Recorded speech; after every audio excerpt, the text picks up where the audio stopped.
E daí veio o controle do material particulado, né? O material particulado, vamos olhar aqui, né? Não é só a fuligem, não, no caso, a minha fuligem, ela é composta com vários produtos. Por exemplo, eu tenho fração solúvel, orgânica, e fração insolúvel. Como assim? Não tem combustível? Não tem lubrificante? Esses caras queimam também. Vai um pouquinho para o escape. Então, eles são a fração solúvel do material particulado. Então, aquele carbono com cinza, ele também é poroso, ele também tem materiais aderidos a ele, que são materiais solúveis. No caso, depósito do lubrificante e no caso, depósito do combustível. E tem aqui também, ó, SO4, que são os sulfatos. Sulfato vem do enxofre. Então, quando eu baixo o enxofre do meu combustível, eu diminuo os sulfatos. Se diminui o sulfato, eu diminuo o material particulado em si. Não é que eu diminuo a fumaça, eu diminuo o peso do material particulado, porque não tem enxofre, não vai criar sulfato. Se não cria sulfato, o particulado cai. Ok? Então, outra coisa, o enxofre é o veneno para catalisador. Então, combustível hoje, né, 10 ppm. Não pode mais ser 500 ppm. Destrói o pós-tratamento, a eficiência dele cai e a vida diminui. Então, o meu material particulado tem carbono, fração metálica, né, do particulado, que é a cinza. Isso aqui não tem o que fazer, né? E tem a fração solúvel.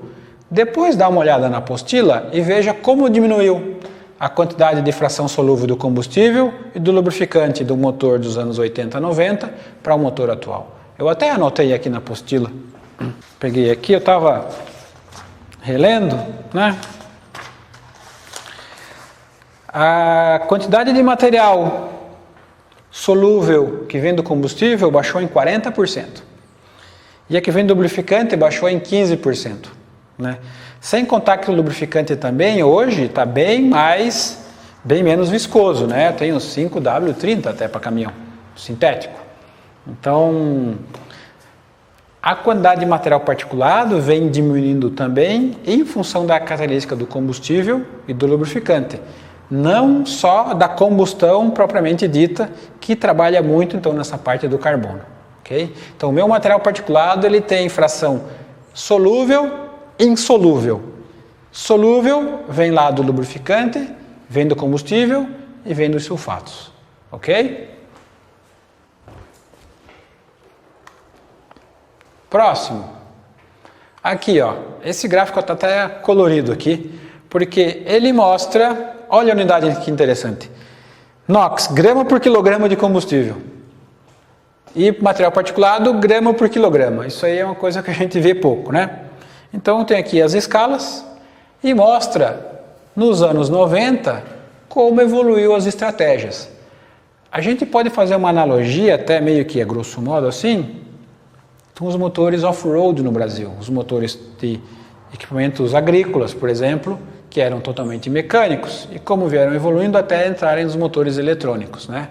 Então tá aqui, ó, baseline engine with improved air fuel mixing. Aqui era o que? Sistema de injeção. Sistema com sistema de injeção melhorado, aumentou a pressão de injeção, melhorou a atomização, melhorou o spray, melhorou o design do ball do pistão. Então, à medida que ele ia aumentando o NOx, ou deixando a combustão mais agressiva, ou dando mais avanço, o material particulado caía. Só que caía até um certo momento, depois não baixava, né? Então, deles colocaram um turbo simples, né? Low pressure turbocharging. For lá pegar um turbo de prateleira, um turbo barato, e já vê que já baixou um monte, né, o meu material particulado. O pessoal daí foi lá e aumentaram o boost pressure. Caramba, por um momento, olha, ele não era tão melhor, mas depois com alta pressão, baixava bastante. Né? Aí, aumentaram a pressão de injeção. Mudaram o sistema de bomba, mudaram o design, ó, já caiu o particulado. Aí vieram mexer com avanço, como a gente viu antes, né? Retarded Injection Timing. Só que é um sistema de injeção já melhor, já mais bem caprichado. Então ele veio aqui, né? Depois mexeram com lubrificante. Folga, geometria, anel, canaleta, guia, né? Então, ó, já caiu mais um tanto. E depois, olha lá, baixou o enxofre. O que o enxofre é? Diminui o quê? A parte dos sulfatos. Diminui a fração orgânica solúvel. Então o material particulado também caiu. Então a gente vê esses espaços, esses steps que foram evoluindo com os motores, né, na década de 90. Perfeito? E daí a gente vem, né, para um motor, por exemplo, o EGR. Né? Deixa eu voltar aqui. Tem essa figura, tem essa. Ok. Aí, caramba, né? Nesse gráfico aqui, o que eu quero dizer, né? Com estratégia de combustão. Pô, a gente já falou de intercooler, falou de avanço, falou de temperatura da entrada do ar, pressão de combustão, particulado.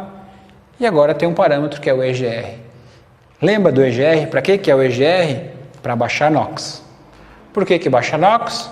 Porque é praticamente composto do CO2, que ele absorve temperatura na câmara.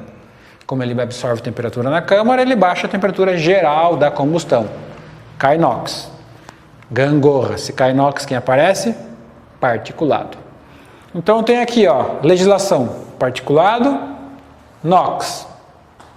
Quando eu tinha o meu motor de base, ó só, eu fui dando avanço.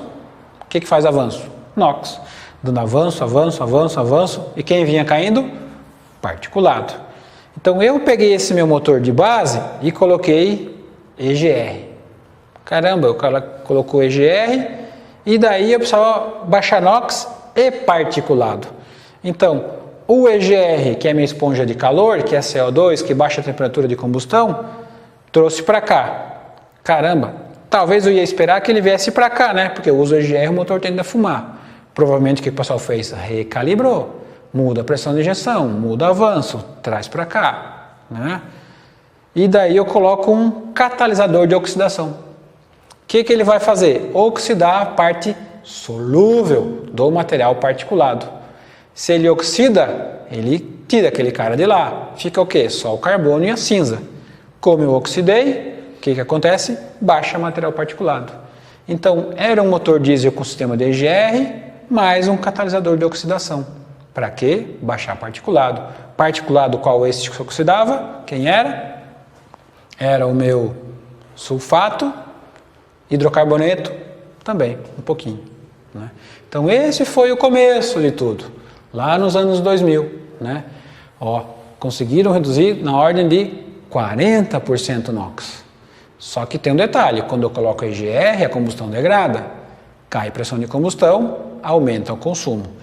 Então, motor com EGR puro, se eu não recalibrar, se eu não tiver outra medida, provavelmente o consumo vai aumentar. Então, tudo tem limites. Né? E depois veio vindo a evolução, né? Nessa figura bem complexa. O que eu noto aqui, né? Ó, particulado, a escala logarítmica, ó. Inox.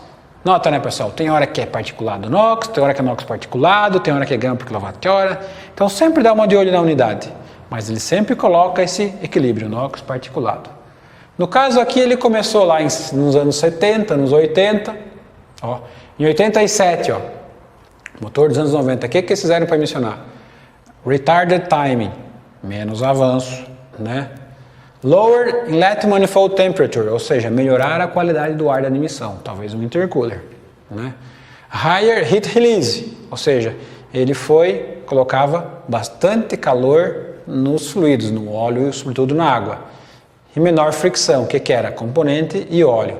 E veio evoluindo, ó, 91, aí teve o pessoal de 2004, ó, eles sempre gostaram de EGR, em 2004, ó, EGR frio.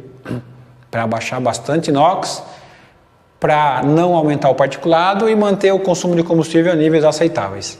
Ciclo Miller, não sei se usou muito, e daí eles vieram baixando o particulado. Olha o NOx como se mantinha. Ó. Então tinha muito foco no NOx, no particulado.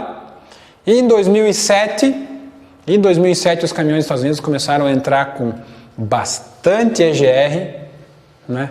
Bastante EGR, e daí precisou de um filtro de material particulado e precisava de um turbo de geometria variável. Então eram motores que não tinham ainda SCR. Então eram motores muito capciosos, porque ele é motor diesel de caminhão, que trabalhava com bastante carga, com EGR o tempo todo. Então estressava muito o sistema de resfriamento do EGR, depósito de carbono, oxidação. Então eram motores bem difíceis de trabalhar, né? Porque matavam praticamente todo o NOx dentro da câmara de combustão. Evoluíram para o modelo 2010, aí o que eles introduziram? O SCR, que é o seletor catalítico de redução, para baixar NOx. Quando eles colocaram o SCR também, né, junto com o DPF, eles diminuíram a taxa de EGR, aí aumentou o NOx, melhorou o consumo, e o NOx excedente tratava no SCR, né? Então esse foi o caminho, ok? E esse caminho, essa combinação que veio para cá, com SCR, filtro particulado, EGR e também um catalisador de oxidação, é o que a gente vai ver no próximo capítulo, ok? Obrigado até então e seguimos adiante. Obrigado, pessoal.